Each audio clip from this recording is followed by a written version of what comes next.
जहां तक मालेगांव का सवाल है तो वो तो दिख ही रहा है, क्योंकि जो पार्टियां मालेगांव की इनको मदद कर रही है, इन्होंने वहां पर जो ऑफिस खोला है, जो आरोपी है, तो वो कनेक्शन तो बिल्कुल दिखाई पड़ रहा है। के कारण दंगे भड़के या दंगे भड़कने में या लोगों को भड़काने में जिनकी पोस्ट ने काम किया है, ऐसे लोगों को भी हम लोग सह आरोपी बनाएंगे, को एक्यूज बनाएंगे और उनको भी दंगे का आरोपी माना जाएगा।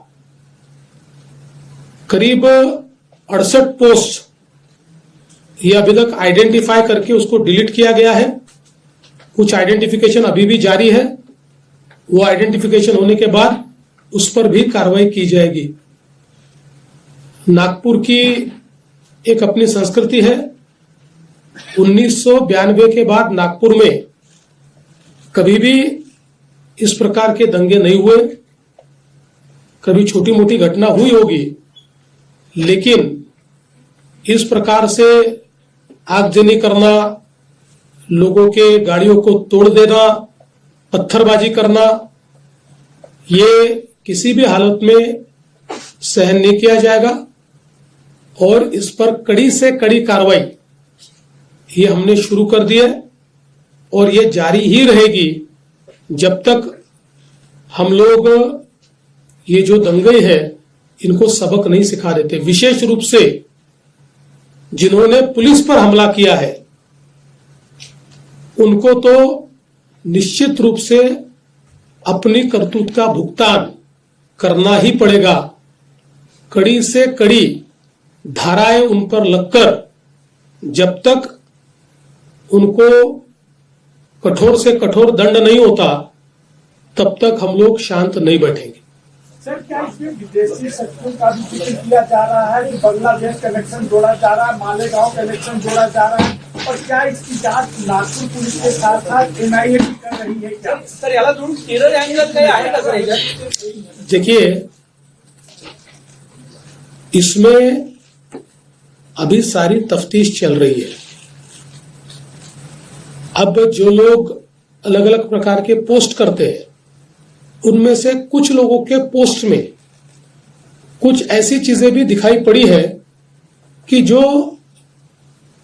बांग्लादेशी लगती है, पर आज इसमें बांग्लादेशी एंगल है या विदेशी हाथ है, ऐसा कहना इस समय उचित नहीं होगा जब तक उसकी पूरी जांच नहीं हो जाती। इसलिए मुझे लगता है कि अभी जहां तक मालेगांव का सवाल है तो वो तो दिख ही रहा है, क्योंकि जो पार्टियां मालेगांव की इनको मदद कर रही है, इन्होंने वहां पर जो ऑफिस खोला है, जो आरोपी है, तो वो कनेक्शन तो बिल्कुल दिखाई पड़ रहा है।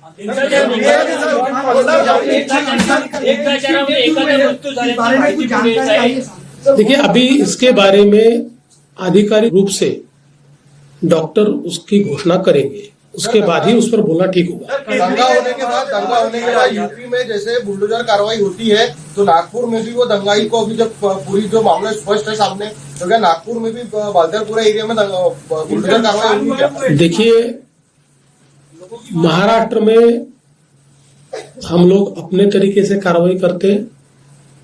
जहां बुलडोजर चलाने की आवश्यकता होगी वहां चलेगा, जहां गलत काम होगा उसको रौंदा जाएगा, किसी को बख्शा नहीं जाएगा।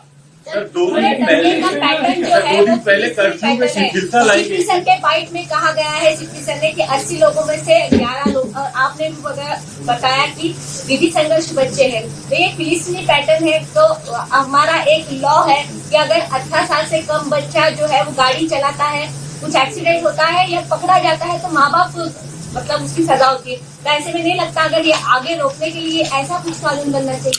देखिए, अभी इसकी जांच होगी और मैंने जैसे बताया कि हमारे पास अवेलेबल जितने कड़े से कड़े कानून हैं उन कानूनों के तहत हम लोग इसमें कार्रवाई करेंगे। 2012 में जब मुंबई में वायलेंस 2012 में महिला कांस्टेबल के साथ काफी अभद्रता की गई थी, इसमें भी वैसा ही है, एक सिमिलर पैटर्न लग रहा है। देखिए, महिला कांस्टेबल के साथ अभद्र व्यवहार हुआ मैंने सीपी साहब को ये पूछा है, ऐसी परिस्थिति नहीं है। हाँ, महिला कांस्टेबल पर पत्थर फेंके गए, उनको आहत करने का प्रयास हुआ है, लेकिन जिस प्रकार से मीडिया में बातें चली है, मैंने उसके बारे में पुलिस कमिश्नर से जानकारी ली और पुलिस कमिश्नर ने स्वयं उसकी जांच की है और उनका कहना यह है उस प्रकार का अभद्र व्यवहार नहीं हुआ है। हाँ जरूर, पर यह भी गलत ही है कि महिला कांस्टेबल को घेरकर उनके ऊपर पत्थर फेंकना, तो उसके ऊपर वैसी कार्रवाई होगी। जो भी अच्छा व्यक्ति है, देशभक्त है, देश के लिए काम करता है, वो किसी भी जाति का हो, धर्म का हो, उसके ऊपर कोई गलत आंख उठाएगा तो हम भी सहन नहीं करेंगे। लेकिन जो समाज को तोड़ने का काम करेगा, जो समाज में हिंसा करने का काम करेगा, उसको छोड़ेंगे भी नहीं। प्रधानमंत्री जी का दौरा जिस प्रकार से तय हुआ है उसी प्रकार से होगा। आप सब लोग जानते हैं नागपुर में शांति है। 80% नागपुर के इलाके में तो इस दंगे का कोई असर भी नहीं था, 1 मिनट के लिए भी नहीं था। ये कुछ एरिया है जिस एरिया में ये एक प्रकार से कॉन्सेंट्रेटेड था और वहां पर भी अभी शांति है, इसलिए कोई प्रधानमंत्री जी के दौरे पर इसका असर नहीं है। वो दौरा जैसे प्रस्तावित है वैसे ही होगा।